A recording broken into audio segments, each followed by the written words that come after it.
This John Assaraf, New York Times bestseller of Having It All and The Answer. Now, one of the things that I hear about all the time from people around the world is how frustrated they are that they haven't achieved their goals. And so some people are dealing with, whether it's fears, some people are dealing with doubts, some people are dealing with self-confidence issues or certainty issues. And one of the things that I want to share with you is a story, actually two stories that tie into each other that I think you'll find really interesting. When I was in my early 20s, one of my mentors looked at me and he said to me, you keep telling me that you want to become a millionaire. You tell me you want to have a nice lifestyle, you want to give to charity, and you want to be healthy, and you want all of these things. And he said to me, but my question that I have for you is this. He says, are you interested in making those dreams and goals a reality, or are you committed? He says, because everybody has goals and dreams. Everybody has things that they want to achieve that are greater, bigger, or more rewarding than what they're achieving or doing right now. And when I asked him what's the difference between interest and commitment, he said to me, when you're interested, you'll come up with excuses. When you're interested, you'll come up with all the stories and reasons and the doubts and the fears and all of the precedents that you have in your life, the facts from the past, to basically stop you from growing and doing what it takes to get to your next level of success. And as I thought about it, he was right. I had limited my own success based on thinking that because I didn't go to college, I wasn't smart enough. Because I didn't go to college, I didn't know what to do. Because I didn't go to college, nobody would really believe me or have trust in me.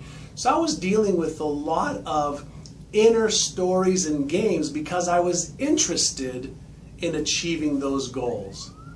And he also said to me, he says, if you're committed to achieving those goals, you'll do whatever it takes to let go of the traumas, the stories, the excuses, the reasons, and you'll start to put yourself on a path to gain more knowledge, gain more skills, and you'll start to take actions a little bit every day towards what it is you want to achieve.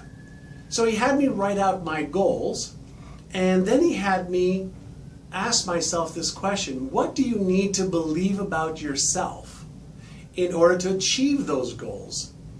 And so I wrote down, well, what I need to believe about myself is that I'm worthy of achieving them.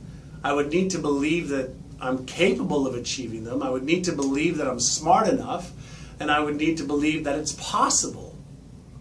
And so the first part was to help me believe what I would need to believe. The second part, he said, well, what do you think would be 3 things that you could be doing every day to move towards those goals?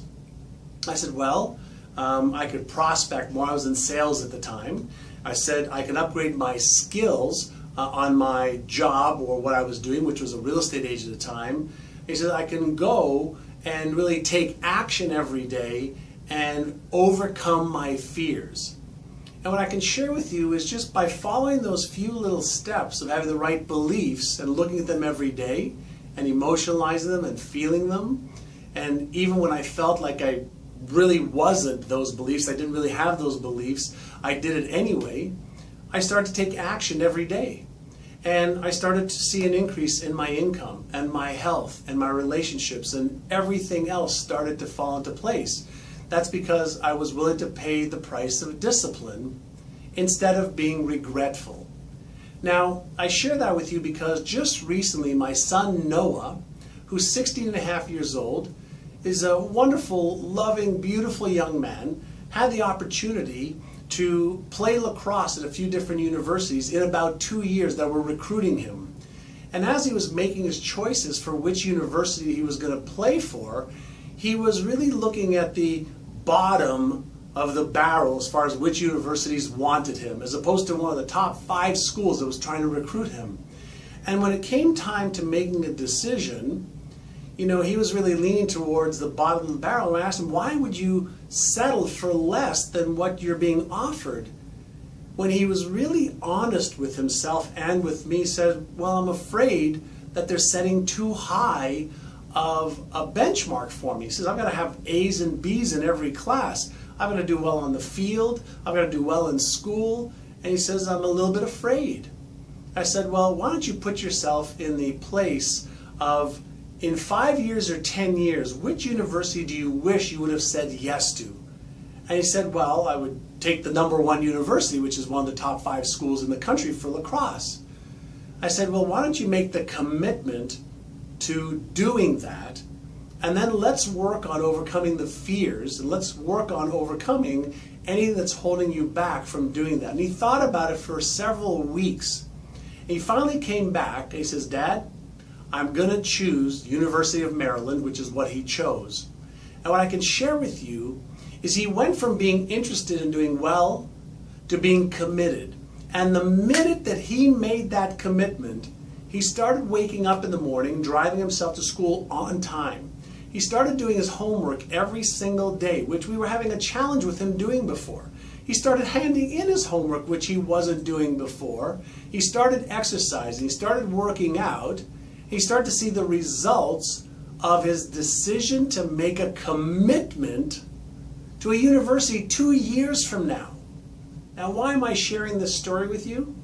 Because what I want you to understand is that if you're not achieving your goals and your dreams, it's probably because you have an interest in achieving them. Switch that interest and make it a commitment. Set a date of when you will achieve it by, and then find the knowledge, the skills, the tools, the resources to be able to overcome any emotional barriers, physical barriers, strategical barriers, so you can put yourself on the path to goal achievement instead of having these goals and dreams in your head and in your heart that you really want to achieve. Huge difference between interest and commitment. When you become committed, you'll start taking actions. When you start taking actions, you start seeing results. When you see one good discipline, it affects all other good disciplines.